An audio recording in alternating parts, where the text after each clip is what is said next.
Welcome back to Investing Talk Podcast. Today we're looking at CRML critical metals. The big question is it a good time to buy now? We want to hear from you. Subscribe, like, and comment to support the show. And if there's a specific company you want us to look into, leave it in the comments below.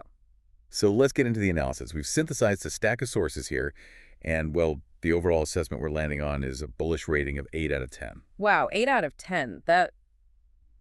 That sounds pretty high, maybe even aggressive for a company that's, not profitable yet. It does sound high, yeah. But this feels like one of those rarer cases where the strategic positioning, the whole geopolitical angle, it's arguably way more valuable than just the current balance sheet numbers. Okay. We really need to unpack this central paradox, right? Why are smart institutional investors seemingly okay with what looks like dangerous short-term risk? That is the hook. Yeah. Because, you look at the financials, and there are definitely some serious red flags waving. Right. But then you look at the recent news. The momentum is just, it's undeniable, especially over the last 3 months, say August through October 2025. Exactly. Yeah. CRML has been delivering catalysts that significantly de-risk the company's future path, or at least that's the perception. Right. And the most immediate validation came in October, didn't it? That crucial $50 million PIPE financing. Yeah, the private investment in public equity. And that wasn't just some minor fundraising top-up. No. It was a substantial capital injection, mostly from institutional players, right when they needed it for development. It's a huge vote of confidence. And confidence is pretty much everything in this kind of speculative development stage sector. It really is. Yeah. But what are they confident about?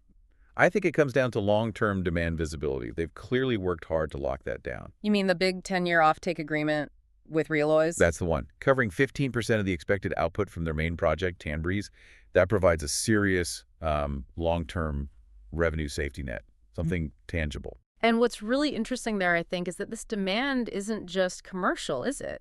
It feels strategic. Absolutely strategic. You have to connect that Realloys deal back to the letter of intent they signed earlier, back in August. With Ucore Rare Metals. Yes, with Ucore. And Ucore is critical because it's a Department of Defense-funded processor. Ah. So when you start linking your supply chain, your future output, to DoD-funded entities, well, you're not just another mining company anymore. You're starting to look like part of the West's national security infrastructure. Exactly. That's the answer maybe to that paradox you mentioned, the political overlay, the strategic importance. It's a huge part of it. Right. But let's not completely ignore the operational side either. They are executing on the ground. Right. The bankable feasibility study, the BFS, that's the blueprint they need for the big project financing. Yeah. Precisely. And it was 70% complete as of September. Still on track, apparently, to wrap up by the end of this year, Q4 2025. So that proves they aren't just, signing deals in boardrooms. They're actually moving the project forward physically. And Greenland's not exactly an easy place to operate. Not at all. So, okay, we have this strategic momentum building, which probably explains why the institutions are interested despite the risks. Yeah. But we absolutely have to pivot and look hard at the fundamentals, because that's where the other side of the story lies, the risk. Right. Looking at the 2025 financial data, you see that contrast, explosive growth, but bumping up against those lingering development costs. Growth numbers are honestly kind of shocking, particularly for a company at this stage. Oh, shocking. They reported annual revenue over $500,000 for 2025. Okay, not a huge absolute number yet, but that represents an almost 377% increase year over year. Wow. 377%. You just don't see that kind of expansion typically in materials companies, right? Not usually, no. It suggests they might be scaling faster, maybe better than people expected. Okay, scaling fast, but still not profitable. Not yet, no. They posted a net loss around, $51.87 million for 2025. Ouch. But, and this is where the nuance comes in, that loss, big as it is, represents a 62% improvement over the prior year's loss. Ah, so the losses are shrinking dramatically. Exactly. That signals that operational leverage might be starting to kick in. Yeah. As they get bigger, each new dollar of revenue is costing them less to generate than the last one. Okay. And financially, looking longer term, how's the debt situation? Actually, quite responsible there. They've kept a very low debt-to-equity ratio, just 0.16. That's good. And like we said, the smart money seems to be in already. Institutions and hedge funds collectively own a huge chunk, 86% of the stock. Okay, 86% institutional ownership is definitely significant. But this brings us right back to that monster under the bed you mentioned Due to earlier. liquidity, yeah. You just can't ignore it. Their current and quick ratios, they're dangerously tight, aren't they? Only 0.13. Oof. Yeah. 0.13. Wait, let's just break that down. A 0.13 quick ratio, that sounds terrifying on paper. For listeners maybe not tracking liquidity metrics that closely, what does that actually mean in simple terms? Why aren't those big institutions running for the hills? It means, well, basically, for every dollar they owe in the very near term, think bills due in the next 90 days or so, they only have about 13 cents of readily available cash or equivalents to pay it. 13 cents on the dollar. Yeah, it is a serious red flag. It highlights a significant, critical near-term liquidity risk if, and this is the key part, if the expected cash flows, maybe from that recent PIPE or upcoming funding, get delayed for any reason. Okay. The risk is absolutely there. But the high institutional ownership suggests they believe those next funding steps are almost guaranteed, precisely because of the strategic importance of these assets. Gotcha. So they're betting the company, and the institutions are betting on them, essentially based on Tambre's succeeding. And Tenry's succeeding is tied heavily to geopolitics. That strategic value is the ultimate counterweight, the hope against that scary liquidity number. It really circles back to that unique geographic moat they have. It does. CRML is one of the few pure-play explorers focused squarely on Europe and Greenland, targeting materials like rare earths and lithium. The ingredients for everything, basically. Green energy, advanced defense tech. Exactly. And the entire Western world is, frankly, desperately seeking sources for these things that aren't China. And that's the moat, right? Operating in southern Greenland and Austria, they're not just offering minerals, they're offering secure minerals. Secure supply. The U.S., the EU, they're putting serious political capital and potentially financial muscle behind decoupling these critical supply chains.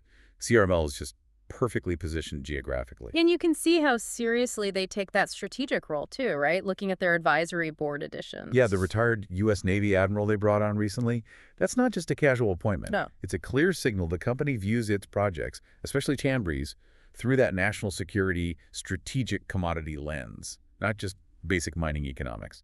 Okay, so let's shift gears then. What are the technicals saying? Do the charts back up this bullish strategic story? Well, broadly speaking, yes. The charts seem to confirm the enthusiasm we're seeing in the catalysts and that strategic angle.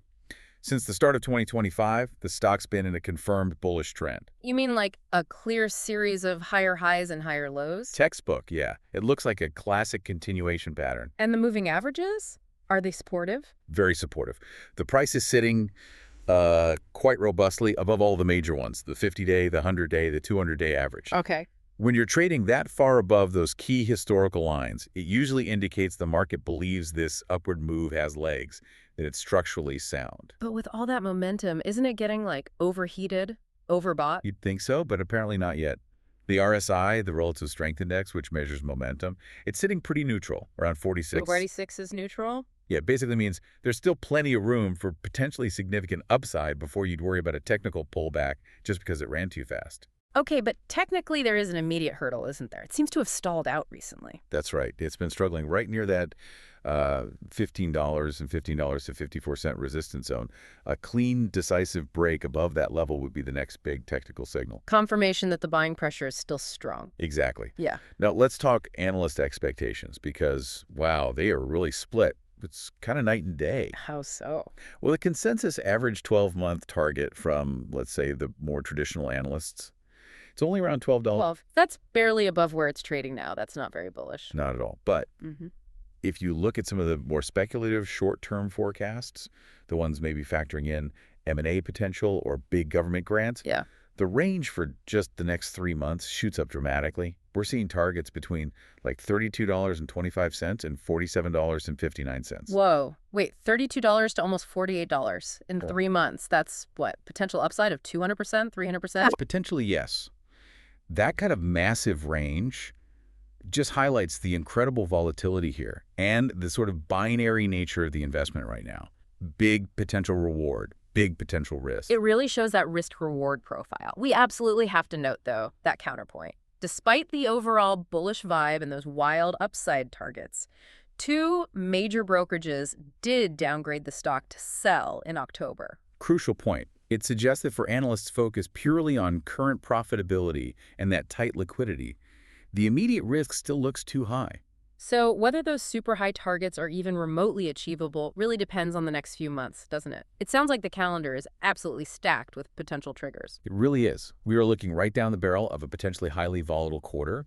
It could make or break the bullish thesis. Okay, so what's first? First up is the Q3 earnings release, expected around mid-November. And what are we watching for there? Confirmation of that revenue growth acceleration we talked about, and maybe more importantly, seeing the balance sheet reflect significantly improved cash reserves after that $50 million PIPE came in. That could spark some real upside. Okay, earnings in mid-November. What's next? Then you've got index rebalancing. Around December 15th, there's a major ETF rebalancing across the sector. Ah, so potential inclusion. Possibly. Given CRML's higher profile now and hitting milestones, getting added to major critical materials indices could trigger significant mandated buying from institutions. Money flows in automatically. Force buying. Okay, and then into year-end. As we close out 2025, we're anticipating key project updates, likely around the holidays. Specifically, some preliminary highlights from that bankable feasibility study for Tambreez. And that's crucial because It signals the final de-risking phase before they go out to secure the really big follow-on financing needed to actually build the mine. Got it. So earnings, index inclusion, BFS updates, those are the scheduled things. What about the unscheduled, the rumors? Ah, yes, the speculative buzz, which could be what fuels those really high 200-300% price targets if any of it pans out. Like what? Well, there's unconfirmed market chatter about potential M&A interest.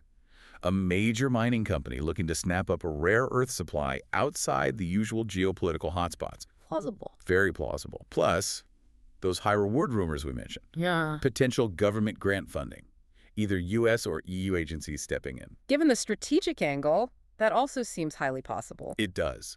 But these are high-risk, high-reward catalysts, right? They could instantly justify huge upside if they happen, or they could amount to nothing. Which leads us perfectly to the essential need to temper all this excitement with a very clear-eyed view of the risks.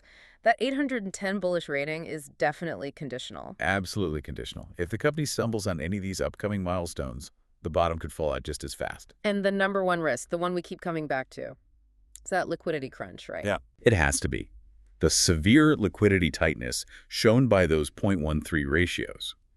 If the next funding round stalls, or gets delayed significantly, that becomes an immediate, potentially existential problem. Okay, liquidity first. What else? Second, just the fact that despite narrowing losses, they are still structurally unprofitable. They will need substantial further funding, be it equity or debt, to get to full commercial scale. No question. And execution risk. Building these things isn't easy. Perpetually high in this sector. You're talking about complex rare earth and lithium projects in tough, remote places like southern Greenland. Execution under those conditions is difficult. Delays happen. Sure. And finally, just the underlying commodities themselves. Yeah, long-term, you're exposed to the notorious volatility of lithium and rare earth prices. They can swing wildly based on trade wars, policy changes, all sorts of geopolitical stuff. Okay, so summarizing the investment thesis here, it feels like CRML is really compelling because it offers, well, two distinct bets rolled into one stock. I think that's a good way to put it. It caters both to, say, the shorter-term trader looking to capture gains from this packed calendar of catalysts, the earnings, index stuff, project news. Right. And it also caters to the longer-term, more strategic investor who's betting big on the whole geopolitical necessity of independent Western critical mineral supply chains. So the fundamental question for you, the listener, the potential investor, it isn't just if CRML manages to deliver on its immediate operational and financial milestones. Although that's obviously critical. Right, critical. But maybe the bigger question is whether that whole geopolitical imperative, this massive, expensive strategic push by the West for supply chain independence, will fundamentally re-rate assets like these and turn those really high-end, almost unbelievable long-term price targets, you know, the ones potentially reaching way up into the hundreds by 2030, into actual cold, hard reality.